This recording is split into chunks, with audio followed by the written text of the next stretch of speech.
Welcome to Intuition Unleashed, a revolution in personal liberation. The go-to podcast that helps you access intuitive guidance combined with mental health and spirituality.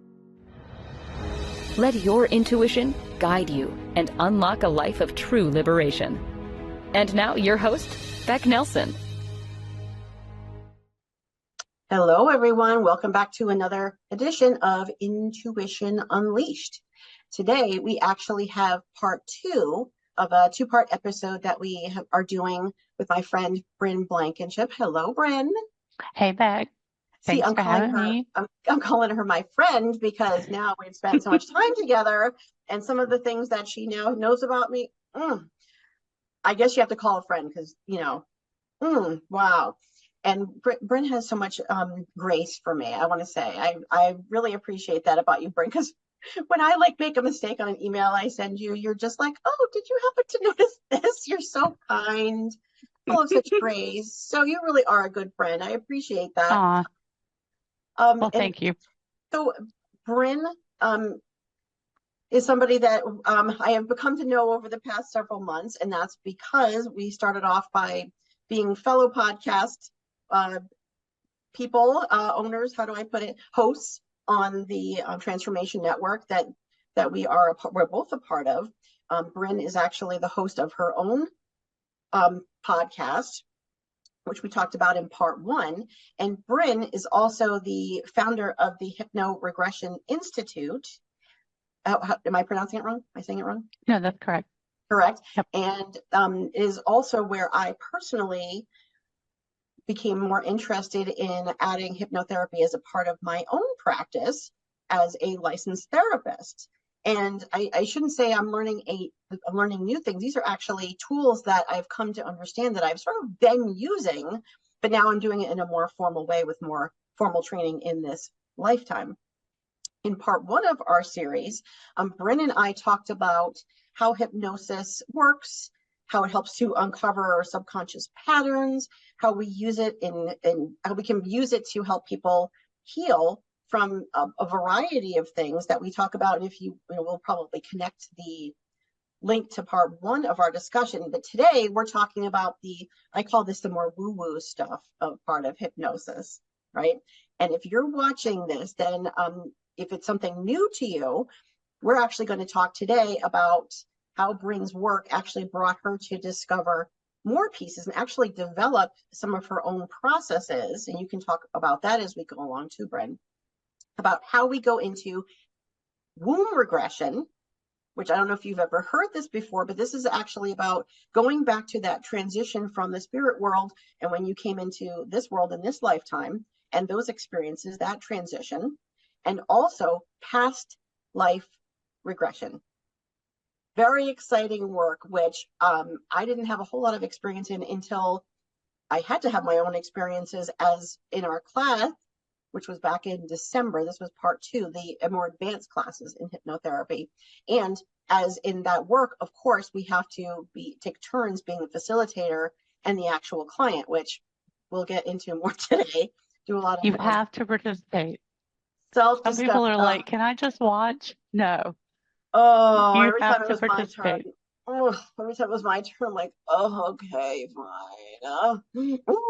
It's really hard to be on the other end of the couch, but we learn so much about ourselves. So, I want to start talking, Bryn, about, we talked in our last session about what brought you first to hypnosis, and you told us the story about how you were an actress, drove across or became a resident of California for a while, where you tried to develop your acting, but then learned through your own experiences in hypnosis that there were some of the things that pulled you into this type of work. We talked about your story in part one. In part two, I want to talk about what led you to, this is like a whole nother set of work, right? There's hypnotherapy, current life, but what led you to begin to explore past life regression more deeply? So I was an actress working up and down the East Coast.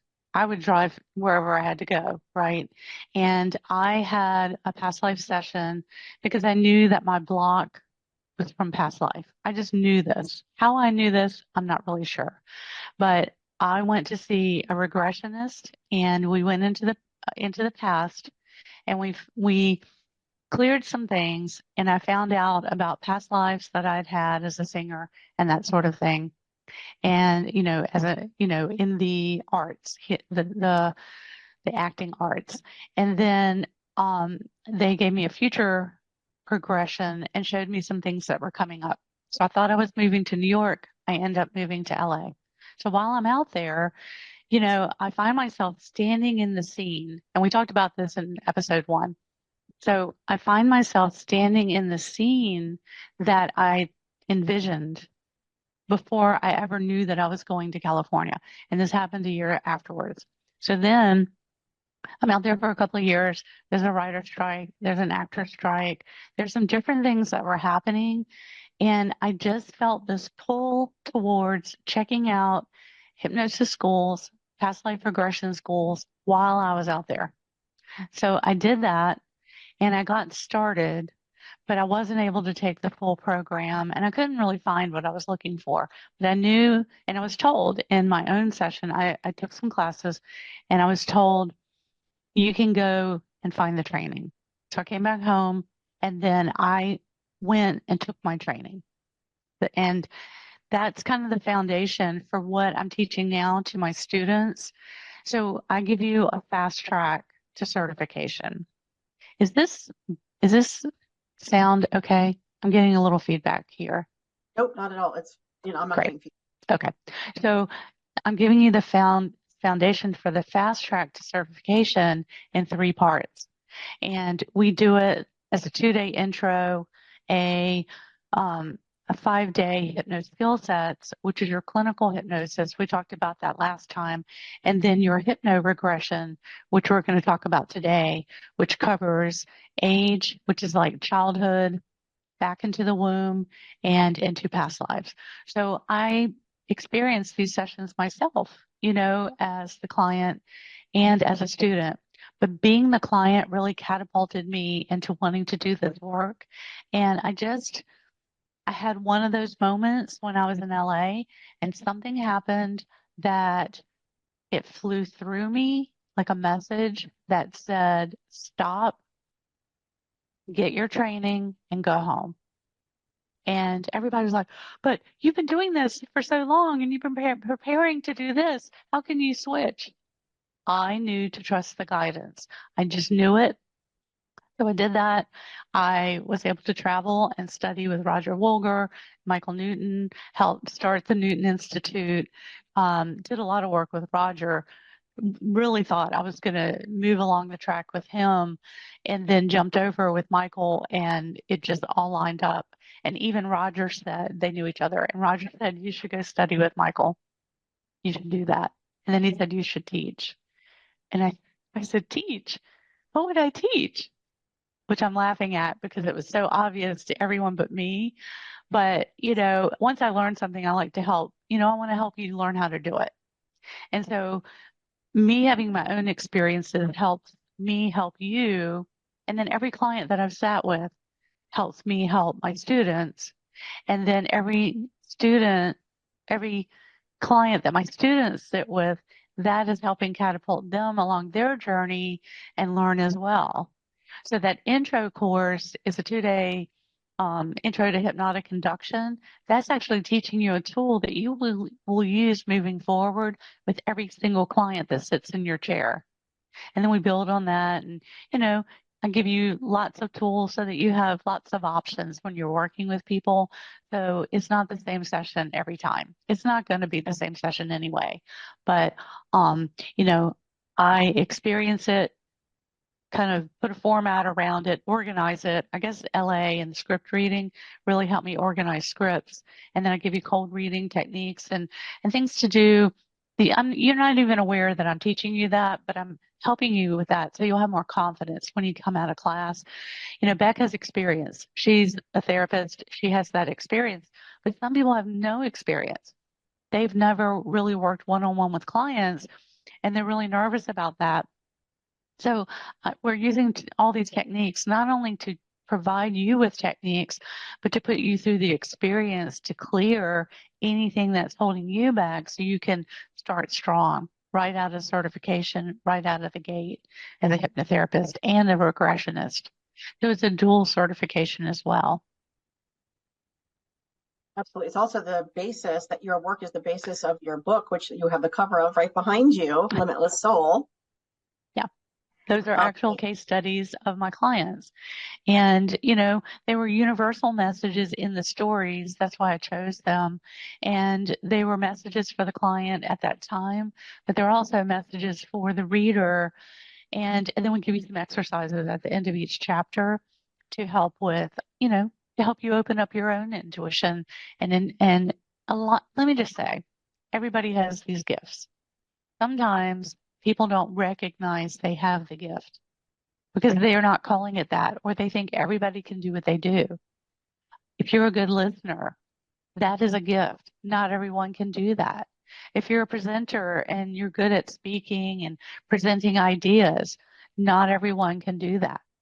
However, after a hypnosis session, we can help you with that because hypnosis can take you back to the origin of where some of those things got blocked. Like, so since we're speaking about past lives, if you were in a past life and you were killed for speaking out, you might be a little more timid about speaking out and sharing your ideas in current life for fear of being killed. And you know, in an office setting, you're not going to be killed for expressing your ideas, but you just have this nagging feeling. Well, with hypnosis, we can follow that feeling back through time, neutralize it, and then let you come back to the now. And another one, neckties. Some people, like my mother, did not like anything around their neck. And I used to tease her. I said, what, in a past life were you like hung or something? Because often that's a sign of a past life issue. And with many clients, you know, they come in and they're sharing with me. We go back through time, we explore where that feeling of not wanting something around their neck came from, and they were hung, or back in the early 1900s, men's ties and children's neckties had metal stays in them. Like on each side of my family, I have each of my parents has an uncle who died around the age of 11 or 12 from being struck by lightning after church because they were wearing a metal tie. I know, because they were wearing a metal tie and the lightning struck and hit the thing and then hit the child and killed them. Like, what are the odds? But it was kind of common back then. My Whoa, they parents, became my parents were made for each other. That was a sign, I guess. right? So we need to clarify here because I used to think this that because I have had sessions where the practitioner was actually reading me, telling me this is Yes. what has happened to you in a past life. So when I first came into hypnosis, to being in your training, I'm thinking this is what people actually want. And I think most people that I know do want that. They don't want to do this for themselves. So that is a psychic reading. A psychic reading is where the intuitive or the psychic reads your energy and gives you information. So you can have a psychic say, you know, you've had a past life in this part of the world and here's what was happening. And they're giving you the story or they're giving you some information about you. But what we're doing is taking you are guiding yourself. We're giving you the structure. We're talking you through it, but you are letting yourself let go, and then you are telling us. So as the client is in the chair saying to these things, I'm in the past life, I'm on a cliff, there's an avalanche and I get swept into it and I fall off the edge. Or I'm on a cliff, I'm Native American, I'm being surrounded by the cavalry, and I have two choices. I can let them capture me and torture me, and what we've heard is horrible coming out of the torture camps, or I can jump to my death with honor. And so many times the Native Americans would jump. And so now this client is saying, this is me understanding why I have a fear of heights. Like, I didn't know before I did this work that a fear of heights could come from dying in a past life from being pushed off a cliff or falling, right? But it can. So, but once, so let me say this too. Um, it is not just about the story. Okay, the story is fascinating in itself, but what I teach is more about getting to what's underneath the story so we can understand that. So in class, the students are like, "Oh my gosh, my practice client, the other student just went into this past life and this thing happened." And I'm like, "That's great, but we want to get to what was the issue? Where did it go back to? What did you do to clear it? What insights came up for the client as part of this healing experience that's going to help them neutralize it? And how is the client feeling now if you talk about heights, right?" You're making a great point here, which is that I wanted to ask about how regression work allows people to has access and healing that traditional hypnosis that we talked about in session 1 may not. Well, let me give you like a double example of something. When my trainings used to be in person, I had a student who, when she booked her Airbnb, she didn't realize that she would have to cross a bridge to get here. It's not far away, but she ended up over that way and not the other way.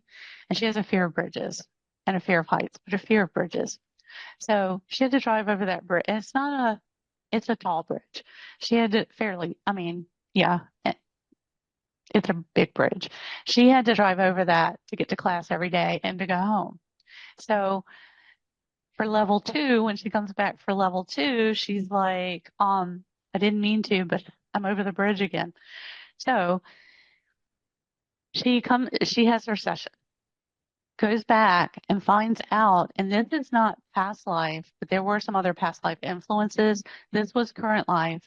When she was in the womb, her mother's womb, because we started out this show talking about the womb, and her mother was pregnant with her and had the younger sister who had already been born, and they were walking over a bridge, and I think the sister slipped, and the mother screamed something like, "Oh, watch out," and was trying to save the sister from falling.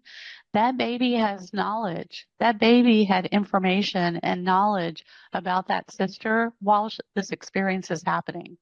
And she picked up the fear of her sister dying. What if my sister fell and died? Right? So now she's a grown adult and she has this fear. And in the session, she found out that that's where it came from, and we were able to neutralize that. So she left, drove back to the Airbnb. Well, made sure she's okay to drive. And then she comes in the next day.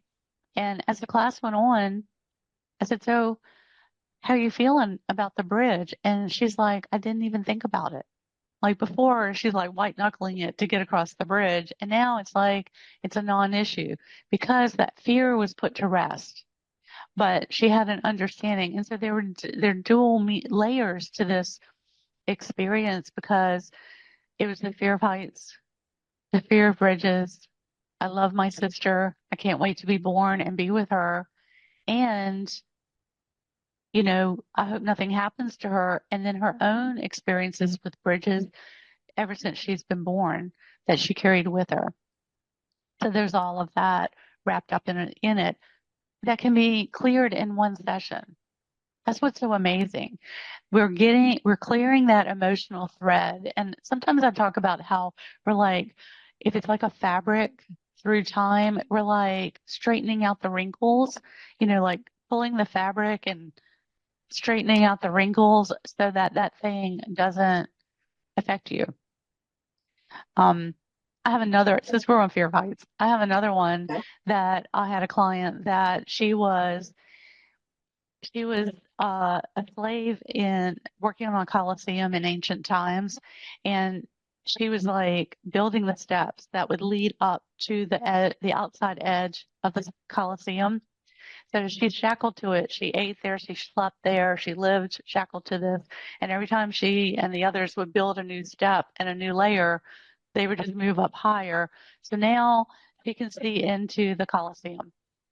She really wanted to be, and part of her fear was fear of heights and being left out. So, and I did this as a group regression with she and a couple of her siblings. I worked with several of her family members, siblings, nieces, a lot of family members together. And she was the one left out, and they were gladiators. So they were in there getting to fight. And she found out, and so she fell off the edge and died, shackled by her ankle. I mean, it was horrible. And what we found out is that this life and this experience was about not having control over her life and about letting others live their lives. There's another piece in there about how, like, she wanted to just kind of meddle and help. She wanted to help people, but help them too much, family members. And the message was very clear: let them make their own choices. They'll be fine. Even if they fall, let them, right? And all of that out of that session, it cleared up. And but we understood some of the roots of where those emotions were coming from. And imagine every day you're sitting there in the hot sun, building steps on a Coliseum, watching others do what you wish you could be doing. And then you find out several lifetimes later that they're your siblings in current life. But that feel of being left out, and then in current life, she was the oldest. So she's the oldest. She's trying to tell the siblings what to do, which might have been helpful when they were younger, helped out the mom. But as an adult, they're like, we got it, or the kids, look, we're grown adults. We got it, mom, you know. So And that's this how is this can help relationships. and go back to this is not you interpreting this information for them. This is what I've come to learn. This is Yes. them having those insights and telling you. Yes. This is the client in the chair telling me this. And then we go through the lifetime, we go to the death scene, crossing deeper into the spirit realm where they're met by guides that lead them through a life review.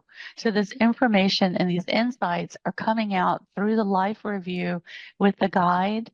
So they are in telecommunication with the guide who's telling them all these things. And sometimes they're downloading healing energy. Sometimes the family, deceased loved ones can show up. And then that client is sharing with me the information that's coming through. And I've done, I've done thousands of these sessions. So, because I've been doing this for 20 years, I've been teaching for 20 years, doing sessions for longer than that. I have the insight of being the facilitator and having done so many of these sessions, I know to ask questions they might not know to ask when they're in that state. And you can do past life regression on your own, but a lot of time when you're doing meditation, but a lot of times clients come to me for some clarification and are shocked at what they get because yes, they are communicating with their guides, but in here they're going deeper and they're letting go of control to let me guide them through it, although they're doing it. And I'm asking questions because I'm not them. I'm asking questions that they wouldn't know to ask. That is the parallel I think that brought me as I do this as a therapist, right? You ask carefully guided questions that bring people to their own conclusions or healing. Yes. And that's what I think felt like a natural progression for me. And then people are like, well, I never thought of it like that. And now they're thinking about things from a whole different perspective. Well, if I were to say, you know what, I think that you're all right. I'm going to give you this example. I had somebody that was in a past life, and I don't remember all the details, but they were Native American. They were leaving out of Georgia, and all of the tribes were being led out together. I knew this was the Trail of Tears, but I didn't want to say that because I didn't want to pull my client out of the experience. I knew that's what it was. So they went and they said there were men on horses. And then they said, and some of the men are wearing this thing, and it has this stuff on their shoulders with little pieces that are hanging down. Okay, I knew that was a uniform, but that in that past life state, the Native American did not know the name for a uniform, or isn't that an epaulet, or the name for an epaulet. And then after we went through the whole session, so they were being marched out with all the tribes. It at the later, after we had gotten a lot of information, I said, "Is this the Trail of Tears?" And she said, "That is not what it's called now, but that's what it will be called later in history." Hmm. So that's an example of, I can say one thing, but my client is going to correct me. And in this case, she's saying, yes, you're right, but it's not what we're calling it now. But she could have as easily said no, because, that happens sometimes too. So I'm careful not to lead, but if I accidentally lead, they're going to correct me and say, no, that is, and they're very direct, no, Bryn, that is not it. So not to lead and not to label. Yes. And that's, when you're learning and when you're first starting out, it's like this dance, and you're getting used to that because, you're nervous. You got them in, they're getting information, like you're so excited. It's like nervous excitement. Oh my gosh. And then it's like, oh my gosh, what do I ask now? What do I say? And you might say one of those things that, I'm telling you not to say in class. And then you're like, oh, Bryn told me not to say that. Or we were taught not to do that, right? It's okay. Just don't do it again. Get yourself together and move on. But if you are totally off base, like when they're landing in the past life, like let's talk about that. When they're kind of landing in that other dimension into that scene, they are like acclimating and taking it all in. Give them a moment to do that so they can get their bearings. And then sometimes they're like, this is I don't know where this is. This is somewhere else. And they're trying to get those bearings. Don't jump on it and say, oh, so are you in Europe? Are you in London? Like, give them a chance to say, because it might seem like London, give them a chance to say where they are. And then later, as they're in the scene more fully, they may say, I really thought this was Europe, but it's actually Canada. But it's coming from the client as they're getting more information. The information is, helping clarify any questions. But again, we're getting to the emotional life. I mean, if somebody just wants one out of curiosity, I'll get all the details, because some people just are curious. Are curious, have I had a past life? They're amazed to find that they've had more than one past life, but that comes through the session. And even in that curious type session, I always find threads to help connect to something they've told me in the pre-talk that is going to help them now, not only ease their curiosity, but understand why they've had like an interest in Civil War memorabilia or Wild West movies or trips to Spain. When I went to Spain, I went to places that I knew in great detail, even though I'd never been there. I had an understanding on a deeper level. And then through my own session work, I totally understand my connection to Spain. Of course, you and I are open to such things, such as past lives. But in a minute, we're going to be going to break, because believe it or not, we're already halfway through. We're going to be taking a 2-minute break. But so people are listening to this going, wait, what? This sounds ridiculous to me, right? So we're going to talk when we come back from the break about, for people who are skeptical, how do we explain to people what they're experiencing during these sessions? And we get a lot of times, how do I know this is real? Because this seems like I made this up. So when we come back from break, we're going to talk about why would people want to come into a regression session? What can they learn from it? And the skepticism, and also past patterns, present experiences, how are they all related when we come back?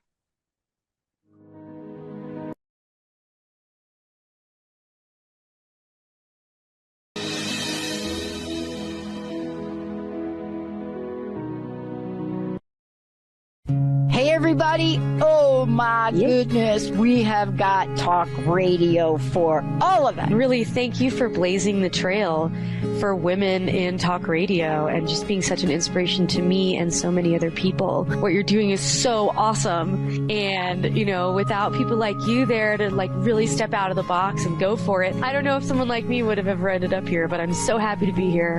And I just want to thank you for everything you're doing. You're one of my major inspirations.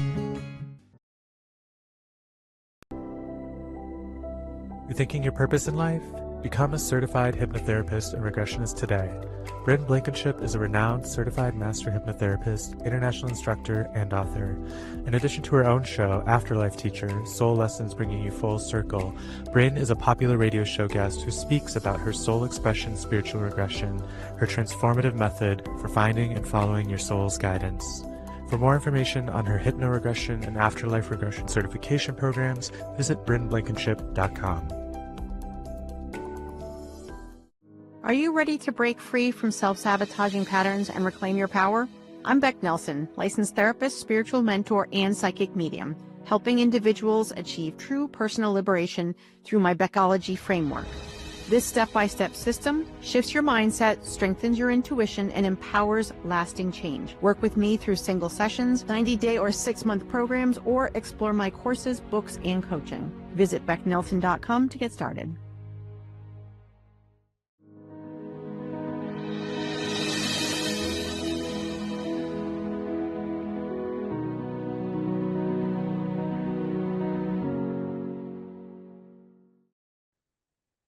Welcome back to part 2 of Intuition Unleashed, and I'm speaking about past life regressions with my friend Bryn Blankenship. So Bryn, we were talking during the break about my own experiences, and you were talking about what new hypnotherapists and some things that they do and kind of how you help to tweak them when they're starting to do their own sessions. And I'll share a little bit of a story with you. One of the things that I submitted for my certification process, I was doing a smoking cessation class with a session with somebody, and I used the deepener where I say go deeper within.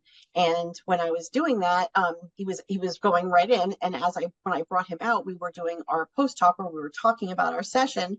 And he said, you know, I don't really remember what you talked about. I don't really remember what I talked about or what we talked about during my session, but I just remember that you kept saying this phrase. And every time I heard this phrase, it's like I couldn't help it. I just kind of went into that space. And I said, yeah, I said deeper within. And when I did, he went, and I'm like, wait, I don't mean now.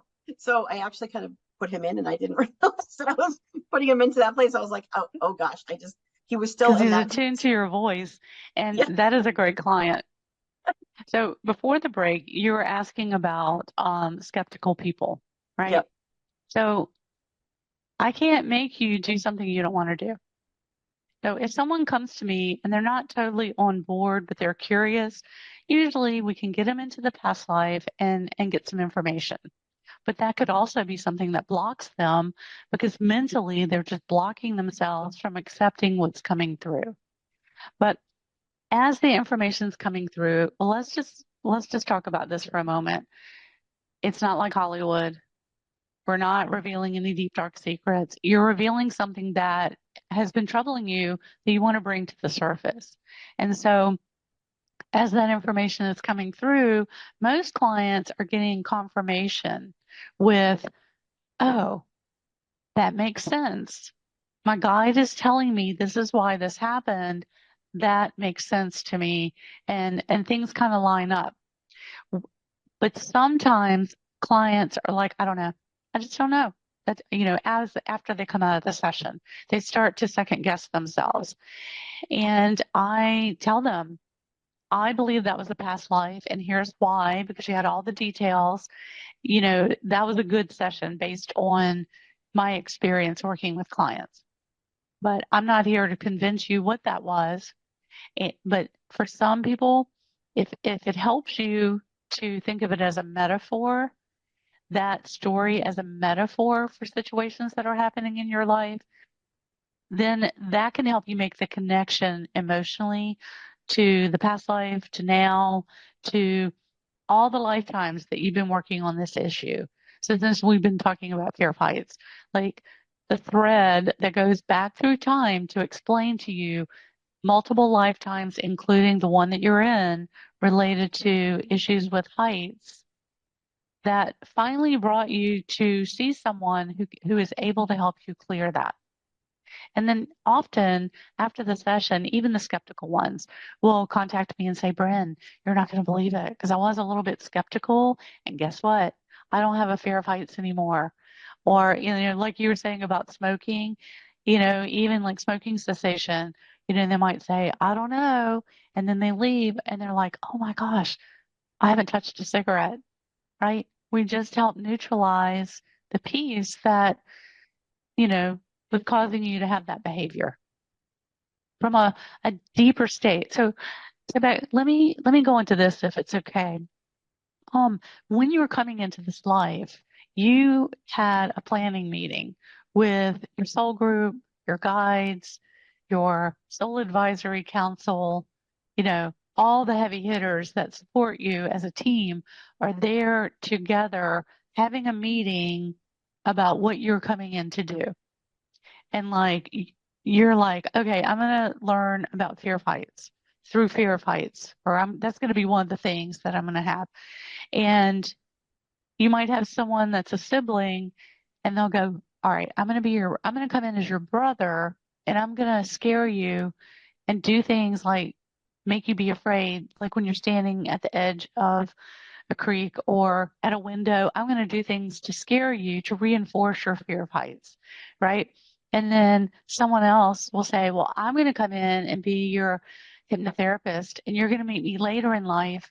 And I will help you clear that from all of your other lifetimes that you've carried that fear. And we're going to help you get your peace back and your guidance. And then they may say, and next lifetime, you're going to be a tightrope walker. Like, we're going to do all that. And then we're going to give you like a lifetime on the other side of things where you get to celebrate heights. Look, I'm not really afraid of heights, but you're not going to find me standing near the edge of things that, are just not safe to be near the edge of. But, I'm really kind of giving you an example of how these threads carry through and change fear of heights for something else, like public speaking. We're going to give you several lifetimes where you're killed for public speaking or speaking out against authority. And then we're going to give you several lifetimes where you are a speaker, where you're a person of authority that you speak out on behalf of others or against others. And all these souls come together as your core soul group. And it may or may not be family members that you're born into, but your core soul group. And then the other layers of soul groups that are companion groups that are working on the same kinds of things. And like this time in history, we came in to be born at this time in history. We're all sharing certain beliefs the same way in the 60s, there were those beliefs. And those people came in and were part of that, social revolution. Well, there's more layers to that, and different people came in at different stages to be part of that. And some of the people from the 60s are now grandparents now and, have the kids with the grandkids and even the great grandkids. And so each one chose to be born into that family with those certain beliefs, because some were more conservative people during those times, some were more outgoing during those times. The same with any time in history. But, just to give you an example of how waves of souls come in with similar beliefs, and then companion groups kind of support that. So what you're talking about is things that we talk about in our spiritual teaching, that what we've learned is that we have soul groups. We make agreements with souls before we come onto this earth to serve each other in various ways. And that's very controversial, but people would say, why would I choose that? Why would I choose to be born in a family that has an abusive parent, or where I was raped, or that kind of thing? And what we teach is that our soul does choose that journey for our own growth. The tougher lives help with greater shifts in the soul advancement, evolution, compassion. You can learn about love by not having it. You can learn about compassion and, by being compassionate for others, because you can relate to things they've been through. Right. So these deeper soul experiences, and they're not always physical. Sometimes they're emotional. Everybody is here to learn different things. Sometimes you're having an easier lifetime because you just came off of several very challenging ones. So it might seem like some people have an easier life, but they might be bored because their life, they don't have the challenges. And then other people seem like they're having so many challenges, but their soul really signed up for the advanced course and is really learning through all of those experiences, ultimately to learn love and compassion and how to be of service to others, because we are lights. We come in, our soul, we are light beings. We come into these bodies and we light up the planet by our being in these bodies. But these abusive experiences can cause us to dim our light and kind of hide our light within ourselves. And when you're unlearning that as an adult and you're working through therapy and learning to undim your light, then you can help others that you've done your work so you can be there for others, kind of thing. And you just don't know, like we only know a piece of the lifetime, a tiny piece of the one we're in, or the piece we see of someone else in our life. And it's hard. You have to be careful not to judge others, because you don't know what that soul has been through all their other incarnations to get here. You don't know what they endure when they go home, or other experiences that they've had. You only know the tiny little piece that you know of when you run into them or see them out wherever you know them from. And I think this work really helps remind me of that, because, well, when we were growing up, my mother we would have gotten spankings if we were not kind to other people. Like if we looked down on them and judged them for their status in life, like she would have not tolerated that. But that was something that came naturally to me to have compassion when I would see people, and because I would think, what is their life like? What are their circumstance? And I think this work just helps us do that, but it also helps the client shift their energy. And it helps the students shift their energy through all of their experiences to help that light shine brighter. That's what we're really doing, like a stone that gets polished, and you brush it off. And what is it? A rolling stone gathers no moss. Well, we're clearing all the moss off the stone so it can be a shiny diamond, taking that lump of coal and making it shiny again. So we are a brilliant light, and regardless of what our soul chose to experience for this incarnation, being in touch with the soul, with our guides, with the spiritual helpers, that is something that can empower us and guide us through all of the stages that are coming up. And we're talking about stuff in the past, but it's really about, how does knowing this help me now? That's why I'm like, not about the past life story. It's about, how does this help me now? Well, okay, let's talk a little bit about the LBL, the life between lives, and how that also helps to deepen people's evolution, that kind of thing. So the regression work, some of the regression work explores these life between lives. So talk a little bit about, what does that mean? Okay. So think of it as like stages. So with the past life regression, first clinical hypnosis, we're working in current life. Past life, we're working through themes of experiences that we've had through multiple lifetimes working on the same issue through various scenarios with, think of it like an acting troupe that travel with you, your soul group, and you take on the different roles. And then you go back to the spirit realm and you're like, wasn't that fun when I did that to you? Or when I betrayed you? Wasn't that fun? No, not really. But when you're back in spirit, you're laughing. Oh, yeah, you did that, but then I got you. Or thank you. Actually, in spirit, it's more like thank you because that helped me with this big lesson that I've been building up to. And that helped me learn that once and for all. But then we move, so soul groups, we kind of get into that with Life Between Lives. Soul groups, your Council of Elders is what Michael Newton called it, and life purpose.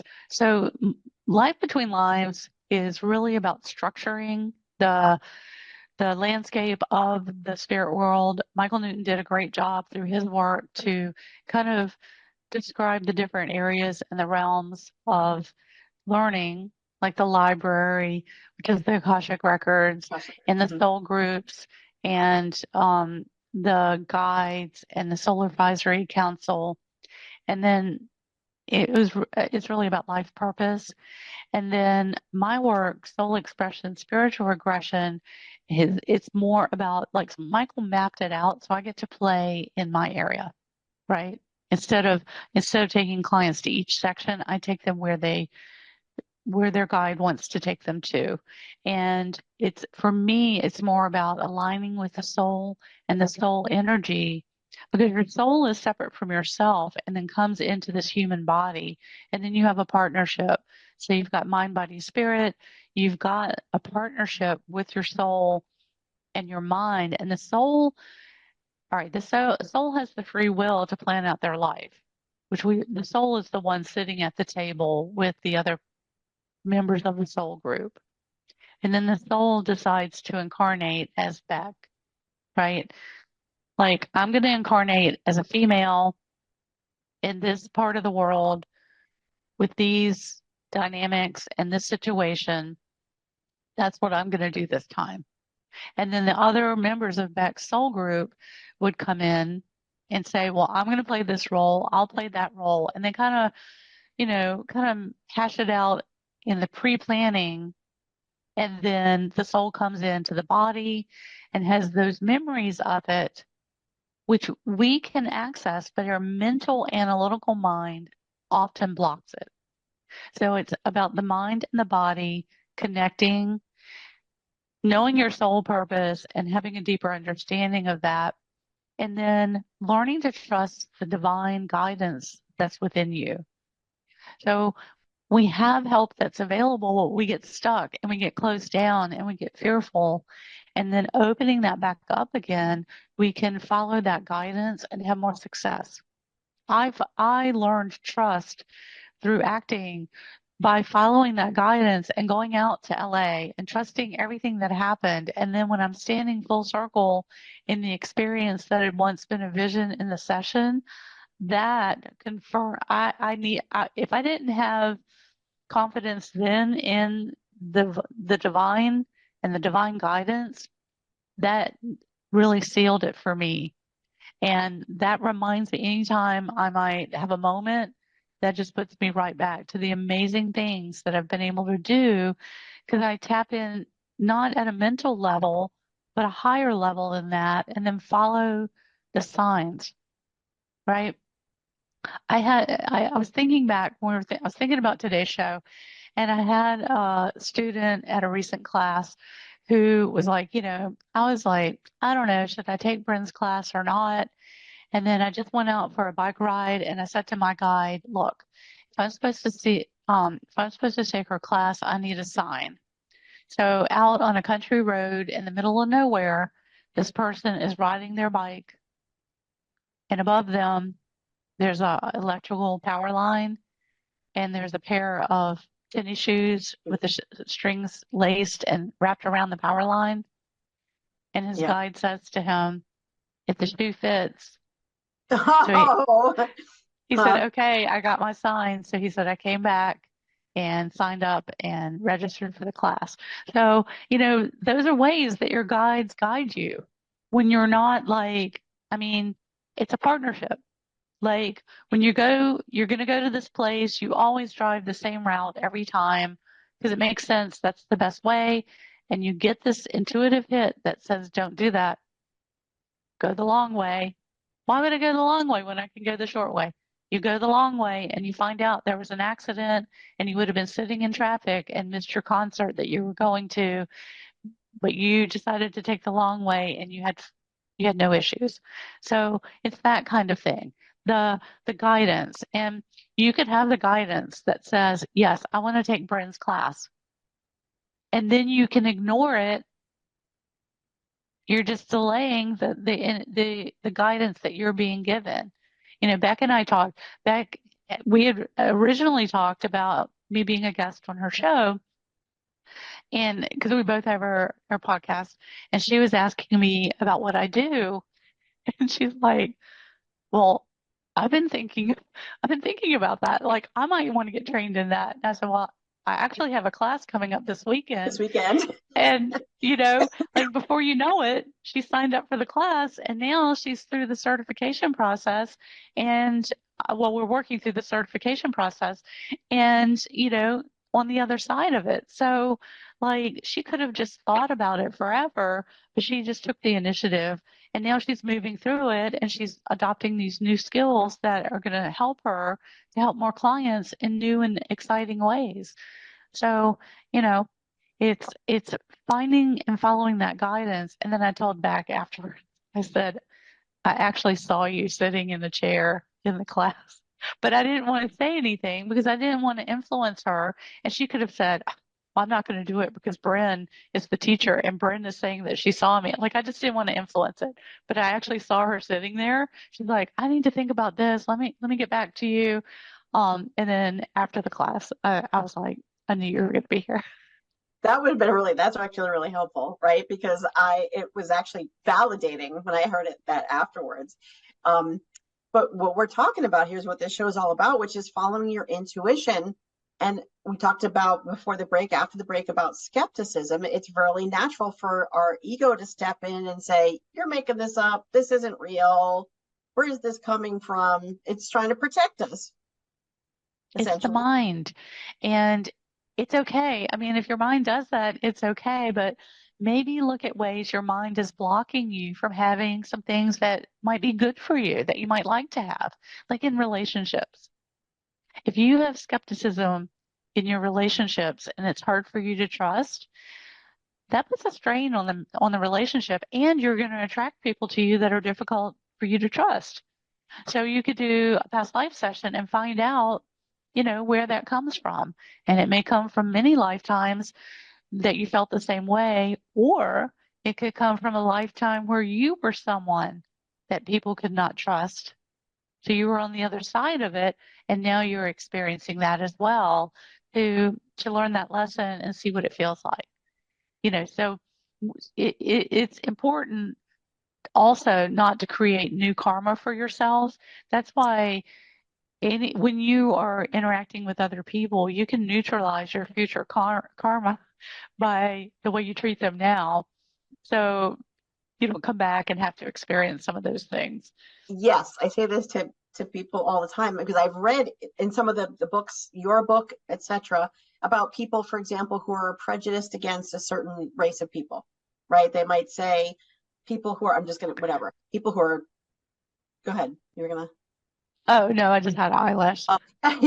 So people who, like, I have a certain thought about people who are Chinese or something. I'm just, and in your next lifetime, you come back as somebody who's Chinese so that you can experience the other side of that. That's a part of your soul's evolution. Yes. Well, okay. And I've had lifetimes where I was Black, Native American, not white. I mean, I do have Native American in my background as well, my grandmother, in current life. But I'm thinking of a client that I had who I used her story in my chapter. Brian Weiss used one of my case studies in his book, Miracles Happen. And she is Caucasian, blonde hair, blue eyes. She's a therapist, and her heart would get really heavy. She lives in the South. Every time she passed a plantation, like she would just, especially a cotton plantation.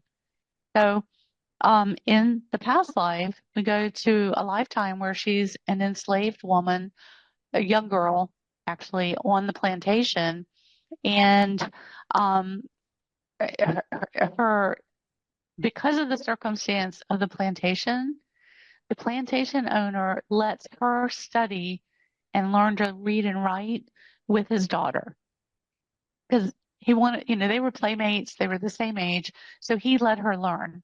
You were not supposed to do that back then. So she learned to read and write and actually grew up to be one of the first female doctors in Virginia. Okay. Let me start. Back up a minute. Female Black doctors in Virginia. Mhm. All right. So here are 2 lifetimes as a doctor, one more as a therapist, very different circumstance. One a life of privilege, the other, she was enslaved. However, she had the privilege of getting an education that the others didn't get. But, she also dealt with a lot of the stuff that you deal with on a plantation. So this woman in current life, just her heart goes out every time she passes a plantation because she can feel the energy of what went on there in the past. So that's, that's a couple of the lifetimes that this woman has experienced, and now she knows a few more of her lives. And the soul will give itself the experience that it needs and the circumstance, wherever that is, whatever part of the world and whatever that is. And, we were talking about abuse. Let's just talk about that for a moment. Some of these horrific cases of abuse that people have been through that are now, they're in the news, they've had to hide, they've gone through their healing work, and now they're out there speaking out and helping others because of the experience that they went through, in spite of the experience they went Yes. through, right? Bryn, would you believe we have 2 minutes left? I just saw that. Fascinating. You can find out more about this by reading some of Bryn's books and getting more of these examples. To close up, Bryn, what would you want listeners to take away from our conversation about understanding patterns and going back into your past? So your patterns are there to reveal to you things. And if it's holding you back in your life, I mean, we need to mention too, they're also positive past lives. Sometimes your guides will take you to a good past life to show you that you have had easier times, or take you to places that you love, that, a beautiful past life in a certain setting to just give you that feeling of love and peace again. But your patterns are here to show you something. And if they're holding you back, you don't have to live with that. You can see a hypnotherapist, see a regressionist, and clear those patterns. And you can see a therapist too, but we're speaking about hypnosis. And some therapists do past life regression because some of my students are therapists as well as regressionists. And you can go in and clear those patterns so they're not holding you back now, right? And just neutralize that and then move on from it. So you're not stuck in the past. You're not stuck in that cycle of the problem. It's revealing itself to you now, and you've seen enough of the pattern progress to let you know where the block is that needs to be addressed With the and help looked of at. your hypnotherapist. Yes. Bryn, thank you so much for being not one, but 2 shows and educating us about the beauty of hypnotherapy, past life regression, life between lives. Thank you so much for being my guest, Bryn. Thank you, Becc. Thank you so much for having me on. It goes by way too fast. And I want everyone to remember that when you unleash your intuition, you claim your power. Join our revolution. Thanks, everybody. Oh. Thanks for tuning into this episode of Intuition Unleashed. We hope you found it informative and thought-provoking. But before you go, we have one little challenge for you. Most of us have sneaky little habits that hold us back and trip us up, so why not take this not at all uncomfortable quiz to find out what you do to derail yourself from achieving your goals and how you can call yourself out on your own BS. So get to know your self-sabotage specialty and take the first step towards getting out of the way of your own success. Just visit https:/becknelson.com/quiz and take the quiz now. That's becknelson.com/quiz, and we can't wait to see your results. As always, we'll be back next week with more Intuition Unleashed. We appreciate you. Thanks for listening.